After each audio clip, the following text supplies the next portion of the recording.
Di tengah hiruk-pikuk gemerlap Hong Kong pada akhir tahun 90-an, di antara kelap-kelip lampu neon dan malam-malam penuh pesta, ada sebuah kengerian yang membekas, sebuah kisah kematian yang begitu brutal, hingga bahkan puluhan tahun kemudian, namanya masih dibisikkan dengan ketakutan. Kisah ini dikenal dunia sebagai Hello Kitty Murder. Dan ini bukan cerita untuk yang berhati lemah. Fan Man-yi, seorang perempuan muda berusia 23 tahun, menjalani hidup keras di jalanan Kowloon.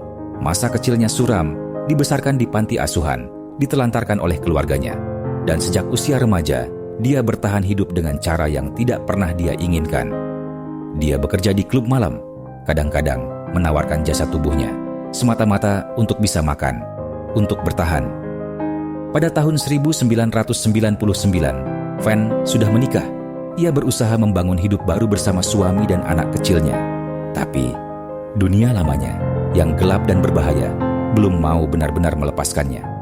Sampai akhirnya, Fan membuat satu kesalahan besar, satu tindakan kecil yang membuka pintu menuju neraka.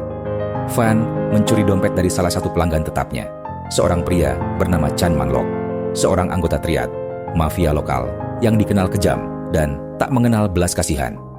Chan menemukan Fan, dan ia tidak mau memaafkan. Bagi Chan, mencuri darinya bukan sekadar soal uang, ini soal kehormatan, tentang menunjukkan kekuasaan di hadapan dunia bawah tanah Hong Kong. Mei 1999, Fan diculik. Chan dibantu dua kaki tangannya, Wong Wailun dan Leung Shingcho, membawa Fan ke sebuah flat kecil di daerah Tsim Sha Tsui, Kowloon.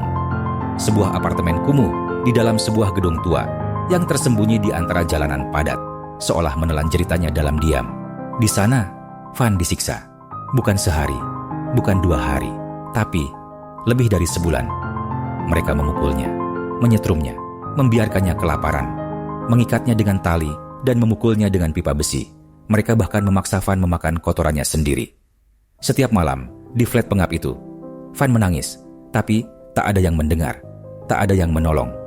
Suatu malam, setelah penyiksaan brutal yang terlalu berat untuk tubuhnya yang ringkih, Fan meninggal. Tapi penderitaannya belum berakhir. Ketika menyadari Fan sudah tak bernyawa, Chan dan anak buahnya panik. Mereka harus menghilangkan bukti. Mereka memutilasi tubuh Fan. Mereka merebus bagian tubuhnya untuk menghancurkan identitasnya. Dan kepala Fan, yang menjadi saksi bisu dari seluruh horor ini, dimasukkan ke dalam sebuah boneka besar Hello Kitty. Sebuah boneka anak-anak berubah menjadi peti mati yang mengerikan. Selama berminggu-minggu, tidak ada yang tahu. Fan menghilang, dan dunia berjalan seperti biasa. Namun, seorang gadis muda, mantan pacar salah satu pelaku, merasa dihantui oleh mimpi buruk berulang-ulang. Dia bermimpi melihat perempuan yang disiksa, menangis, memohon, dan akhirnya, ia tak tahan. Dia melapor ke polisi, mengaku bahwa ada sesuatu yang mengerikan tersembunyi di flat itu. Ketika polisi menggerebek flat Tsim Sha Tsui, mereka menemukan bau busuk menusuk, jejak darah mengering di lantai, dan di tengah kengerian itu, mereka menemukan boneka Hello Kitty yang di dalamnya tersembunyi kepala Fan. Chan Man-lok dan 2 kaki tangannya ditangkap. Namun, karena tubuh Fan nyaris tidak lengkap, mereka hanya bisa dijerat atas tuduhan pembunuhan tanpa niat, bukan pembunuhan berencana. Mereka dijatuhi hukuman penjara seumur hidup. Hello Kitty Murder menjadi simbol kegelapan yang tersembunyi di balik wajah gemerlap kota. Seorang perempuan muda yang hanya ingin bertahan hidup, menjadi korban dari kebrutalan manusia yang bahkan kata-kata tak mampu sepenuhnya menggambarkannya. Di dunia ini, kadang monster tak bersembunyi di balik bayangan.